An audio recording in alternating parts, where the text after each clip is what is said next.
Hey, this is Rachel Friedman, and you are listening to Mastering the Craft of Coaching.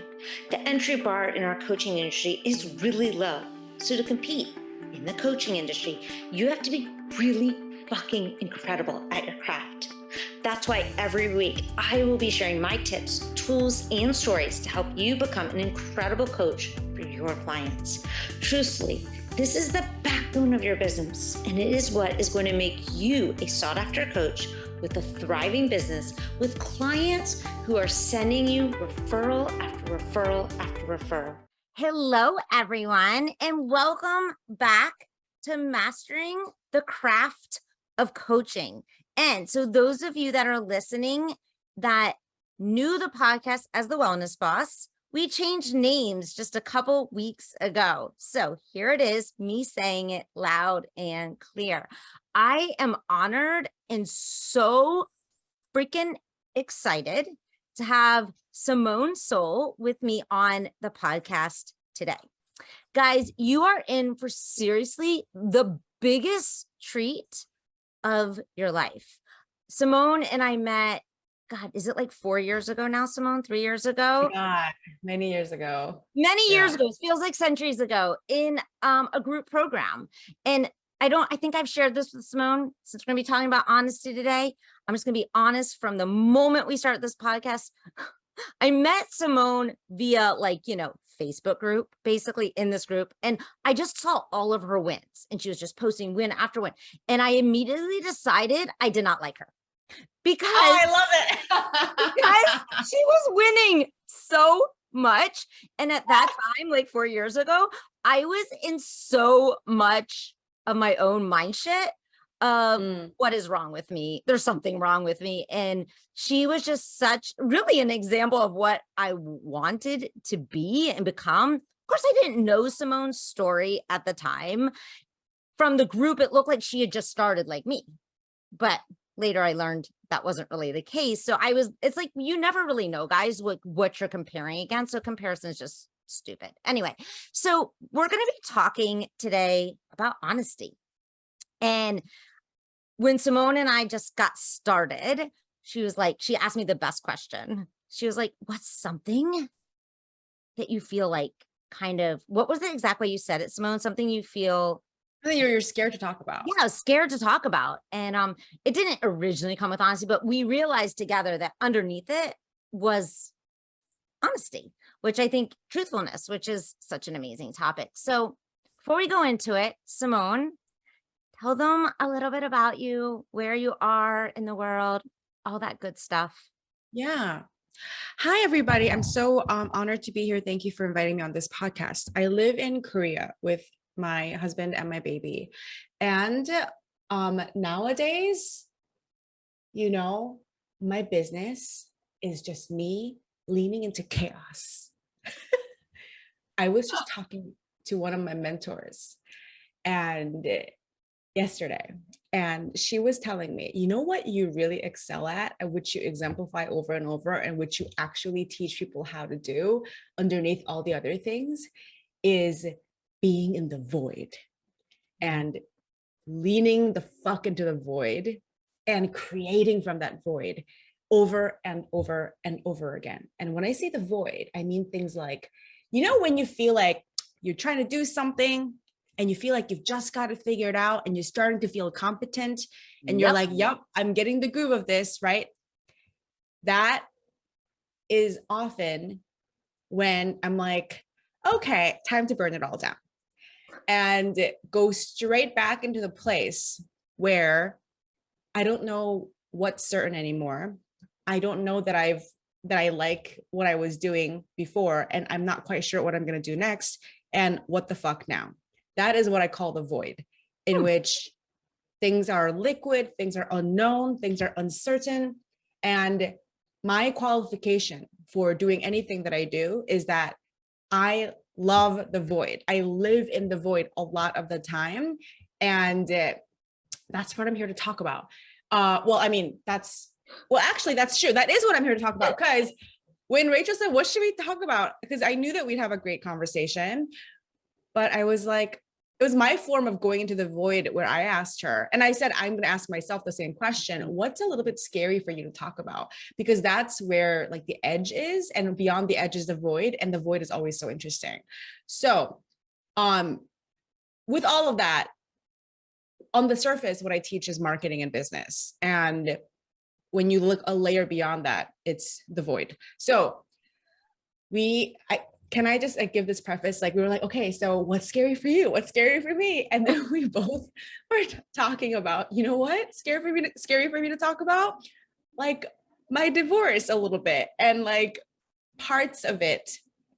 Turns out we are both scared to talk about our divorces for kind of similar reasons. Same reason, basically. It's the way the universe works, right? It brings people, like, I think, together in magical ways.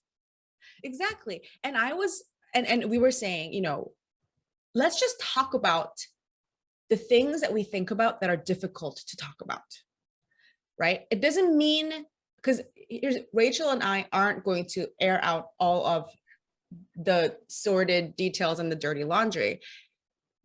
I think if we're being really honest, Rachel, I think probably, at least speaking for myself, a part of me wishes that I could. Oh, 100%. Right? Part of me wishes I could. That's the truth. And the other truth is that I'm not really sure if I don't want to or I can't, because it scares me. Yeah, I think a part of me wants to, but a part of me is afraid of not so much myself. Like, I'm pretty much an open book to most people. I mean, there's very little my husband says too much. It's more of like how it will affect other people that I love and care about. And it's that love that keeps me from, I think, sharing some of the stuff. Okay. That just piqued my curiosity, because I have the same thought, right? Like, oh, it's the people I love. I don't want them to be negatively affected. And then while you were saying that, I just started wondering, is that really truly out of love for them? Or is it some kind of, I know I'm kind of squirming inside too. Like, or is it actually, I'm just trying to protect myself, but I'm saying it's because I want to protect you? I don't know. Maybe. I don't know either. Maybe. I'm not sure. I don't know. No, don't make me. No, I know. I'm not making you, I'm not making me do anything. But I just thought, like, why not go here? Because I think that, you know, if you listen to Rachel's podcast, you probably, you know, put her on a pedestal. A lot of people who listen to my podcast put me on a pedestal and think, oh, they talk about being authentic. They talk about being themselves all the time. And they must not have any ouchy, scary places inside them that they don't want to go to. And I'm telling you right now, there are things that, like, I won't talk about, but I'm honestly not sure if that's a real choice based on like real reasons out of like my principles or whatever, or if those principles are just stands in for, I actually don't know how I could deal with that. Like, I just, like, emotionally, I'm not ready. I don't know if I ever will be ready. You know, like, honestly, that's how I feel. Yeah. And I want people to know that we're not perfect. Like, we have those places inside us. Such a good point. And it's actually interesting. In my program on our group call today, one of the girls actually said that. I was like, I made a comment about, yeah, no, I still freak out. And I don't remember exactly. I think she was talking about, she had just posted something and she was having what we call vulnerability hangover. And we were talking about how I said, oh yeah, like I still feel nauseous when I go into launch mode and freak out. Is this going to really happen? And does anyone want this? Is anyone excited? She's like, you still have those thoughts? Totally. And I'm like, yeah. Yeah, they get louder, actually, not quieter, ironically. But yeah, I think no human is out there without some of their cobwebs, and pedestals are so not. Yeah. And I mean, we all do, right? But also it's like, we just like ground ourselves with like, wait a minute, we're all just humans trying to get through this human experience. Yep. We all have cobwebs. And I think that there's an expectation, like an internalized expectation, that we should all have cleared our cobwebs completely. and that we should feel capable of being an open book about all the things, or we should be totally clear and transparent about everything. And I just don't think that's how it works. Yeah. I try to like, I think like there's a piece of us that believes that, and also believes that until we're at that place, we can't really, be a coach or do this work and help other people heal. And I also don't think that's true. I think that there's different levels and different layers. And when you're ready, if you're ever ready to go to that place, it will be there. And it's not like something you have to force or something that you have to like put pressure on. Like that just, I've learned for myself that doesn't work. I know, like, after I got divorced, I wanted to obviously meet someone else, and I wanted to have a relationship where I felt like the other person would see me and talk to me and, have like this really intimate connection, which was what felt like I was lacking in my first marriage. And I really believed in my heart that person was out there. But then when I first like started putting myself in the dating pool, it's like, oh, put the pressure on to meet the right person. And it just doesn't work. Right. It's when you like lean back and you're like, okay, I'm fine on my own, actually, which was huge for me, huge healing to see that I could be on my own, because I hadn't really ever been on my own. I mean, if I'm being honest, like I went from my parents' house to college, to graduate school, basically to meeting my first husband. I mean, there were some guys in the mix there, but like, it was like, I don't, there wasn't any big periods of time of like, wow, like I gotta take care of me. And at the time I had two small kids, I gotta take care of them. Like, holy shit. Like, can I do this? Okay, I'm gonna admit to something that I'm so embarrassed to admit, but when I was separating from my first husband, like one of the biggest, well, there were several big worries, like reasons my brain told me I couldn't was because I did the same. Like I went from like my parents' house to college to essentially, to my first husband. And I had never paid rent on my own before. And so I was like, if I get a divorce, I don't know how to pay rent. I mean, it's like a real concern. I mean, I had like some honestly like bills, like electricity, like I don't know. My husband did all that. Yes. Before that, I was in school, and before that, my parents did all that. Like, and I'm like terrified to say this because it makes me sound like a spoiled brat, which I was, right? I actually literally was, and it was really scary for me. And I was like, what would I do? I don't know. And I just felt like a little girl, like out in the world, like loose. And I actually forgot that. I felt so unprepared for the world, and I wasn't.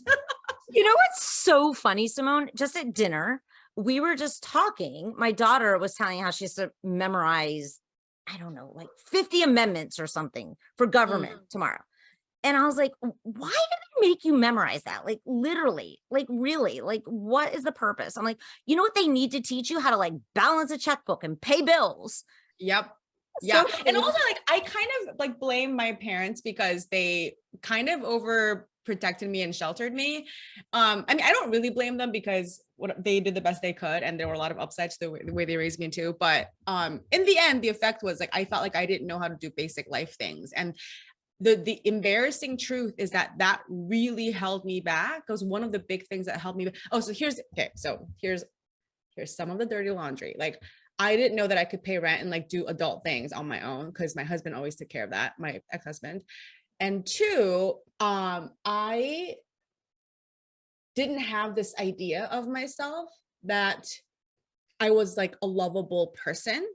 So it felt like a fluke that my first husband, who was a wonderful person, like fell in love with me. And I was like, well, if he's gone, who's going to love me? And I had a really strong sense that this marriage was wrong and like I needed to get out. But also I was like, I'm pretty sure I got like one shot at being loved and I used it up and I fucked it up.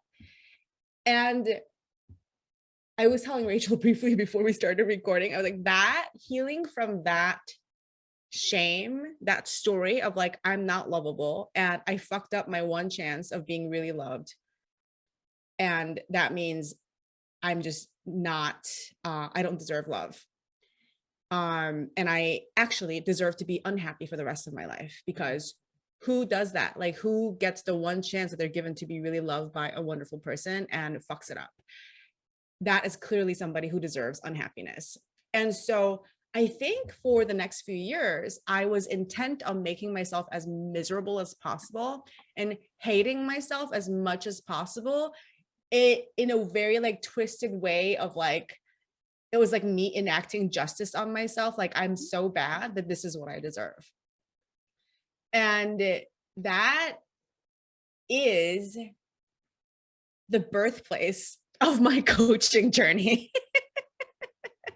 I love it. I know I don't think I've ever talked about this anywhere. well, I'm honored that we're talking about this here. And, you know, I can somewhat relate. I mean, my coaching journey started shortly after my divorce. And I just realized things about myself, right? I realized things about how I treated myself and how, because I treated myself in such a shitty ass way, Yeah. I treated my ex in a pretty shitty ass way. Like, I made everything he did wrong. Mm-hmm. And it was because I believed everything I did was wrong. And so for me, it was like healing that is the only reason why I think now I have a great relationship, is because sorry, go ahead.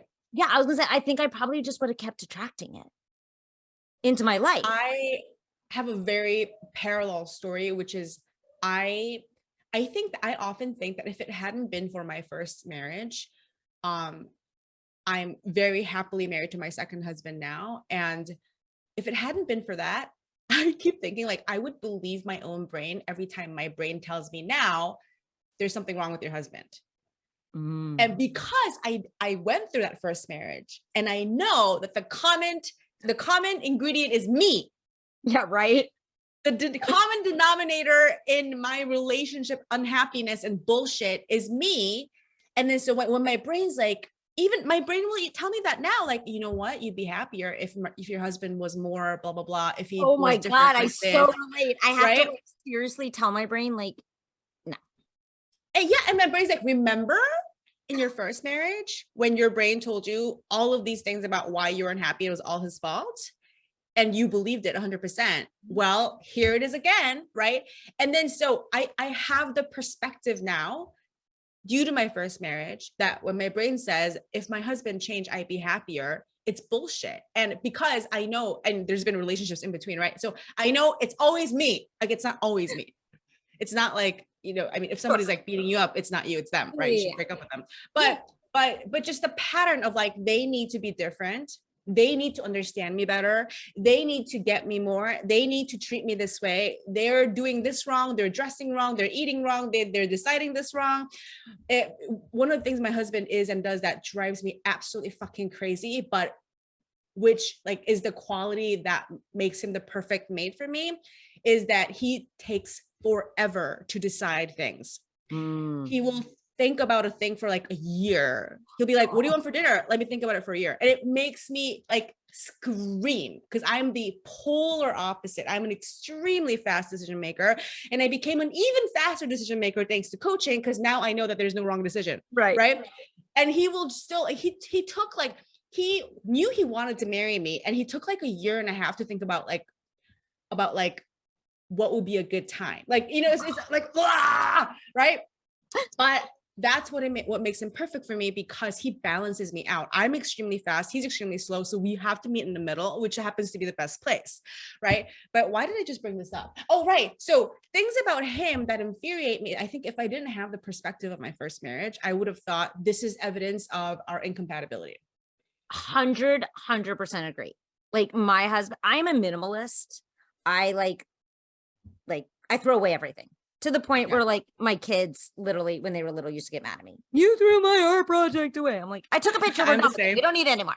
But my husband, if you saw, like, we were actually transitioning me into a new office space, and it was his, and there's still so much fucking shit everywhere. It drives me fucking bat-ass crazy. Like, I could so easily, similarly, I could so easily make things about him bad and wrong, but he's sensitive and he's very sentimental, and it balances me because I'm not very sentimental. I feel like we need balance in relationships. And and if you're used to thinking that difference is their fault, it's a problem and it's their fault, and then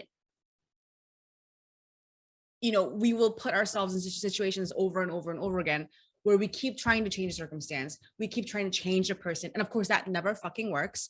And then we just keep swapping out one unsatisfying circumstance after another, one unsatisfying relationship after another, and it's like going in circles.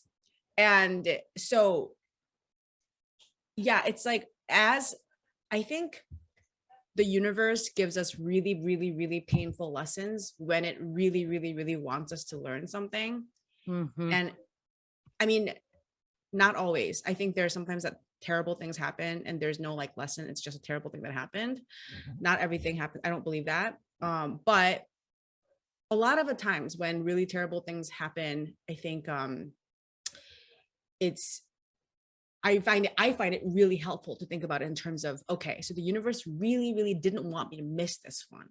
It wanted to like whack me in the face with this lesson so I don't miss it.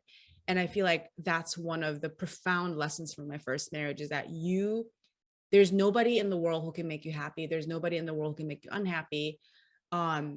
You have to take responsibility for that. And again, except for scenarios like abuse and whatever, it's the other person is always just showing you what your thoughts are about yourself and your capacity for happiness, right?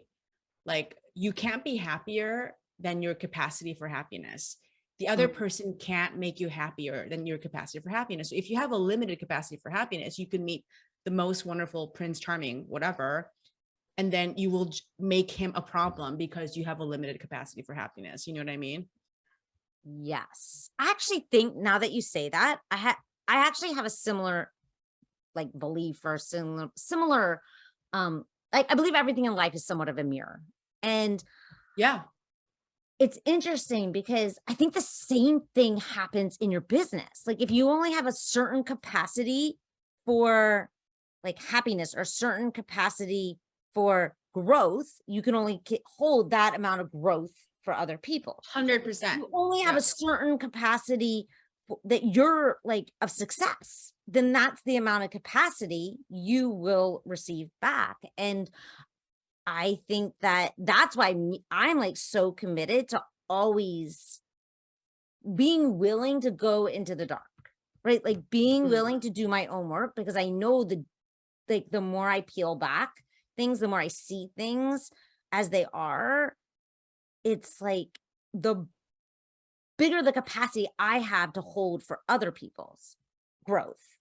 And totally. And you know what's another side of that? What I've seen, which I'm sure you have probably seen too, but when you have a limited capacity of your own success or your own like good things that can happen to you, when one of your clients like exceeds that, you're like that can't happen, right? You're like wait, what's happening?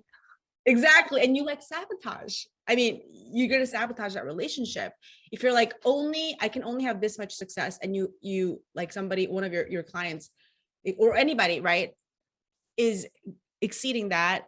You're going to drive those clients away because you're not like ready to receive it. Like, I saw this happen, and it was just totally see how that happens.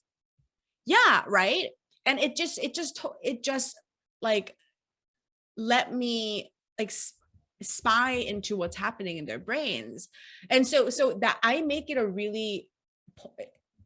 point, like that's actually been this way for a while. Like when I have a client, I intentionally do this work in my own energetic practice where so this is like a sort of a mirror to what you were saying, right? You have to be able to be willing to go really dark and deep to be able to like help your clients through navigate the same things. And you also have to do the opposite, where you see yourself in infinite success and you see your clients in their infinite success, and the amount of good and success they can have is like literally infinite. And I do this energetic practice. I highly recommend it. It's, if you are a coach or yoga teacher, whatever, it's so good.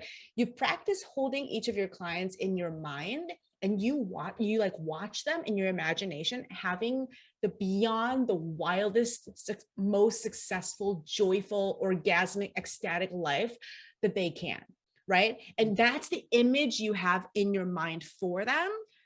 And you do the same with yourself, then that really explodes your capacity to hold like how much like energetic good you can hold for yourself and people around you. That is amazing. I love that. Yeah, when you don't do that, you get into like, I'm sure like this is not you at all. Like I know that, but I know there's practitioners, because we're human, we have like scarcity, and we get into like competition with our clients. It's unconscious. Nobody's like, I'm going to compete with my clients. It's not, totally unconscious. And I mean, you know, if I have a scarcity that I haven't actively worked on, it's the same thing for me as well. So I'm not saying that some people are bad and some people are good, but we all have this human thing. So that's a really good energetic practice. Like when you do this exercise for your clients, like they don't even need to be involved. You just have to hold them in your mind and see them living like beyond their most wildly orgasmic lives. The next time that client comes into your field, even if you don't do anything, they're just going to feel different around you. That's so fascinating, because I've never done that, Simone, but one thing I do is I will ground myself, and then I will ground other people in my energetic practice. Like, it's similar. Yeah. Similar, but like I've never done it from the place of thinking about them in this really abundant way. I do it for myself, in full honesty, but I just never crossed my mind to think about, I think about them, but I think about them more and where are they at, and let me take what their energy that's like weighing them down or holding them back, I ground it into, like, I have a grounding trait, into my grounding trait and into the earth. One of my weird practices that I do. So if anyone is new to me, I do lots of weird shit. I will literally cut the cords. I do lots of weird shit. Anyways, but I love this idea of visualizing them and their abundance and their most glorious life. Because the truth is, if we're on radical honesty right now, I did have a client about a year ago, and she hadn't quite, like, in terms of money, I guess, right? Like gone beyond where I had gone, but she was pretty much neck and neck. And I think what happens is, you know, I think we're human, and I have a lot of lack mentality in my ancestry, and, you know, it's built. Who doesn't, honestly? My files. It's built in my files. I fucking work on it every day. And it's something that I'm very aware of, and it's something I still struggle with. And I shrunk. Like, I wasn't able to coach her at the capacity that I see now that I could have, because I got in my head about, like, oh my God, well, wait, if she's going to surpass me, who am I to? Yeah. That's the unconscious scarcity. Right? That's the unconscious scarcity. And in full honesty, that was before I had some of the energetic practices that I've integrated in the last year, but like that can really sabotage a coaching relationship. It can sabotage, like we said, a marriage. It can really sabotage anything. You just, 100%. And I mean, I can't think of any specific examples right now, but I know I've had the same experience where I felt like threatened by a client's brilliance, their success and whatever. And I think it's always motivated by an internal thing of like, oh, you know, they're better than me at this, or they, you know, whatever. As if there's only a limited amount of good that can go around. So, which once again is another reason that this exercise is so wonderful, right? Because it's not about how much money you make. It's not about who's good at this and who's better at that. It's, you go to a coach so that you can be met in like their belief in your highest potential, right? And like Rachel and I can attest, we're both amazing coaches, but it doesn't come to us naturally because we have human brains and we all have a fuck ton of scarcity in our ancestry, in our nervous system. And so I think it's really good to make a regular practice of it. And guess what? It feels good. It feels so good to do this exercise in your mind, and abundance feels so good, and wishing another person well feels so good. It's healing like for you, you know? Yeah, so good. I think that our brains are so hardwired to look at what's lacking. Yeah. 100%. And to go to that place. And when we can hold it for ourselves and hold it for other people, I just think there is so much available, and there's so much possible. Even that client I was just talking about, like, right? Like if I could have seen, like, yeah, okay, so we were making almost the same amount of money, right? But I had brilliance. I had expertise in a different area than she had. That's why she came to me. It's like we forget in a moment, like our own shit. Like what?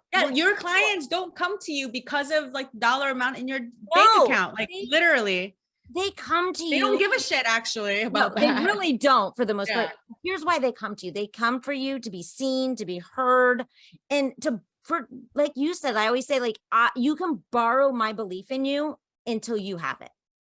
Yeah. Another way that, because I know that you get the language of like energy too. One way to say it is you can borrow my belief. And another way to say it is like, I'm going to hold the energy of who you really are when you're in my presence. And then over time, you're going to like calibrate yourself to that level of energy, which is who you really are. Right. But I'm just going to hold that for you while you're not quite practiced enough in holding it for yourself yet. I love that, Simone, because anyone who knows anything about energy, that's the way energy works. Exactly. It calibrates. And while you were talking, I just thought of a different energetic practice, which is the same, which is like the other side of what I just talked about, seeing them in infinite success is like, so as Rachel and I discussed beginning this conversation, we all have cobwebs. We all have skeletons. We all have shit, including shit that's really too tender for even the most whatever courageous person to talk about, including myself. And we also talked about how this isn't a problem. Well, it's like a hair in my mouth. Sorry. And what if, and the problem with the cobwebs and the skeletons and the pain and the darkness is not the fact that they exist, but that we have shame about it. We think it's not okay. We think it's something else that we won't be whole until we fix them all, right?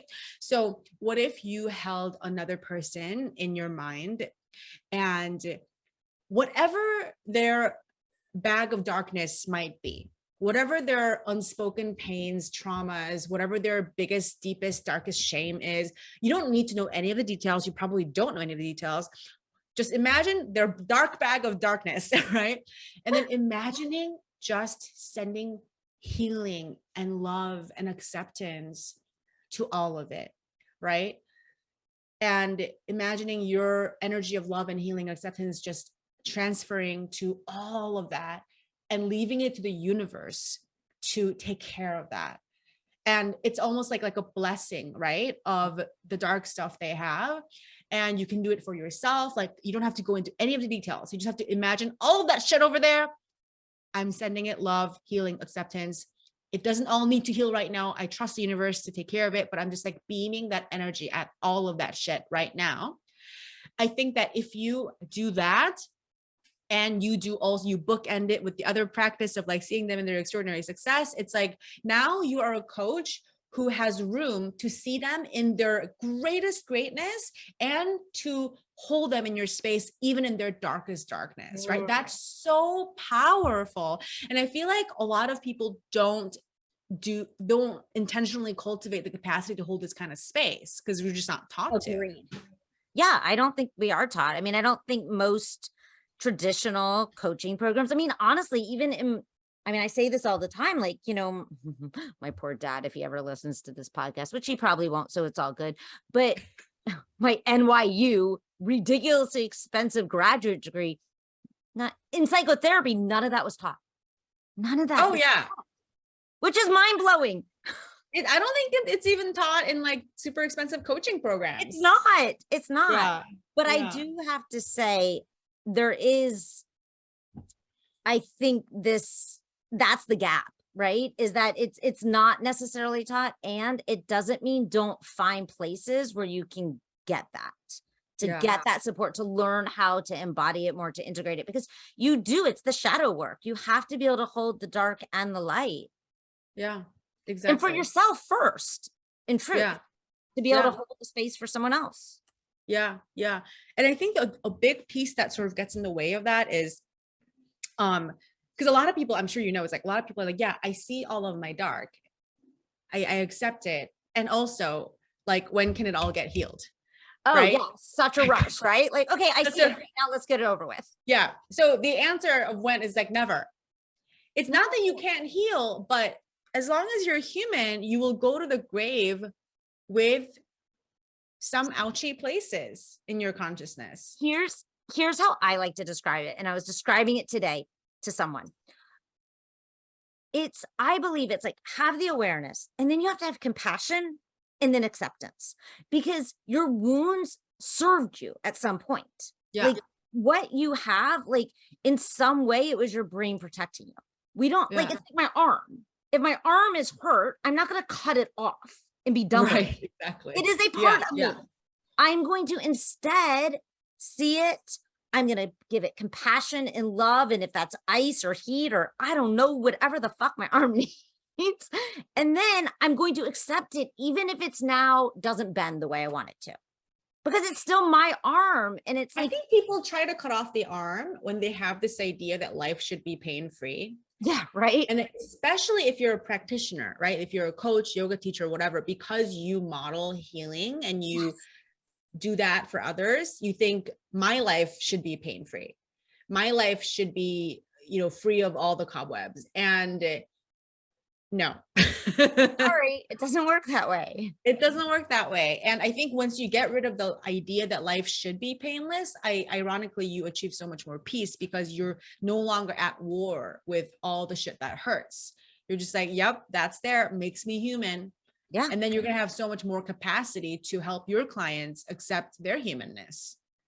I always say, imagine if everyone accepted, like, had more acceptance. I mean, that's the yogi in me, right? What if we all just accepted ourselves just a little bit more, not even all the way, just a little bit more. I just think that we would have, I think, a lot less, I don't know. We'd have a lot less problems in our world. I'll just leave it at that.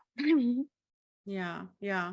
And that's why people like us do the work we do, because the messages of socialization are so pervasive and insistent. And at every corner, like in the world, in society, the message is, no, you're not acceptable. You have to fix yourself. You have to change yourself. You have to get better. You won't be acceptable until you get to that milestone, right. And then, so just know that, like, society runs on, like, keeping us on these tracks of, like, endless achievement, endless improvement. Just, like, look at the media, like, women are never left the fuck alone. It's always like, you need this for your skin and that for your body, and you're too fat and you're too wrinkly and you're too old and you're dressing wrong and your makeup is wrong, like everything, right? And so know that I think it makes it easier, in my experience, to help people to accept all the crap when we realize how much, like, we're swimming upstream, like how many cultural messages we are always up against. And so if you can't, like, accept yourself perfectly, peacefully all of the time, it's not you, it's like the water we swim in. And it helps you have more compassion for yourself when you're in the process, right? Yes, 100%. This is not like a one done deal. It's something you're, as a human, I think we work on until we die, and it doesn't have to be a problem. Exactly. It's part of being a human. I love how you said that, though. It's like almost like it's the water, like we're all drinking, and you have to remember, like, we need that water to thrive and to survive. And just have something on my nose now. What is that? Is it a booger? Yeah, I don't even know what I was saying with that, but yeah, it's just, Like I just really think everything kind of comes back to having more compassion for ourselves and more Totally. acceptance. And knowing that there's no one, not even Rachel, not even me, not even whoever you can think of, that Dalai Lama, nobody is free of the shit, that the kind of thing that you think makes you uniquely fucked up, uniquely broken. Like everybody has the same amount of broken. And if you can't see it in somebody else, it's just because you're really good at hiding. Like many of us are taught to be really good at hiding. Yeah. I mean, we're all taught from a very young age. If you just think about it, you fell down. And what did mom say to you? What's wrong with you? Yeah. Mom That's never. fine. It's not a big deal. Right. What's wrong with you? Yeah. And Yeah. it's like, oh, wait, something's wrong with me. Yeah. We're taught it at a young age. And you know what? We all go through it, and we all always will. Yeah. Let your cobwebs actually strengthen your conviction in yourself, that you're in your relationship to yourself. Yeah, you're on the right path. Yeah. Not to use them against you. Exactly. And they're reminding you to, because if you didn't have them, I think we would never need to intentionally love ourselves, right? Because like we don't need to use that muscle of loving ourselves when everything's going well and you feel happy, Yeah. But because the cobwebs are there, it's always like, hey, can you love yourself even now? Can you love yourself even now? Can you give yourself compassion even here? Can you accept yourself even here? Right. And the more you practice that muscle, the more you can use it for your clients. Right. So every time like you have that, you're like, oh, why isn't this healed yet? Oh, why am I still struggling with that? It's like, okay, this isn't healed yet after years and years and years of therapy and whatever. Like, here it is. So the shit's still here. Can you give it love and compassion even now? And when you can, that's how much deeper you can take your clients to. Amen. Oh my God. So good. Well, Simone, I don't want to keep you all day. And as much as I could talk to you probably for hours and hours and hours. Ironically, guys, I love Simone now. Like, yes. I didn't. Well, I would hope so, since you invited me. It'd be awkward if you invited me. Maybe not obviously. I'm just saying it since I said that. I love Simone now. I admire her. I read all of her stuff. Because but Rachel, don't you think it's when you thought you didn't like me, it's not that you didn't like me, you just didn't like yourself because you thought you were not successful back then. And the reason you love me now is because you love yourself, because you feel abundant now, right? Correct. So I just had to point that out. It's like, it actually doesn't have to do with me. It's like it has nothing to do with Simone. Yeah. She didn't change. She's the same person. Right. It was, I'm the same person. See that it's you.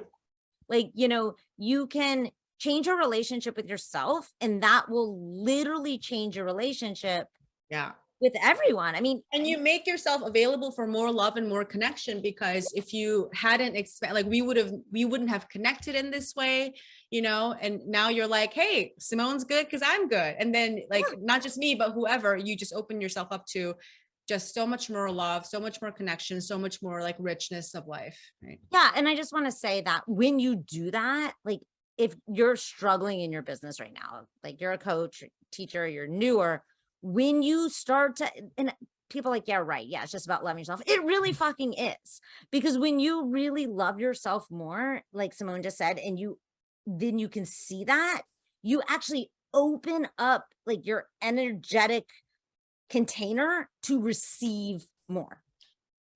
Exactly. In my opinion. If you're like, I'm struggling, I'm not successful, then that's the energy you're giving out. Like, who wants to work with a coach or yoga teacher who's like, I'm struggling and I'm not successful, right? Nobody wants that. That's anyway. All right, Simone. So tell these wonderful people that if they want to get more of your vibe and learn more of your wisdom, where would they find you? Yeah. Well, thank you so much for listening and being with us with our conversation today. If you want to listen more from me, you can check out my podcast. It's called Joyful Marketing. And you can check me out on Instagram, where I play a lot. I'm at simone.grace.seol. That's my last name. Yes. And Simone gives you lots of great truth bombs, which is why I love her so much. Following me is like drinking from a fire hose. So let me just say Yes, that. I love it. It's so inspiring. It inspires me to be more every day, more real, more authentic. Say the things that to some people might be go against what they think. I'll say it like that. Yeah. Well, I love your leadership as well. And it's inspiring to me as well. And once again, thank you so much. It was so much fun talking to you. Let's do it again. Welcome. All right, everyone. Have a wonderful, wonderful week. Thanks for listening to this episode of Mastering the Craft of Coaching. If you want to learn more about my work, come visit me at rachelbethcoaching.com. Hope you have a fantastic week. Till next time, see you then.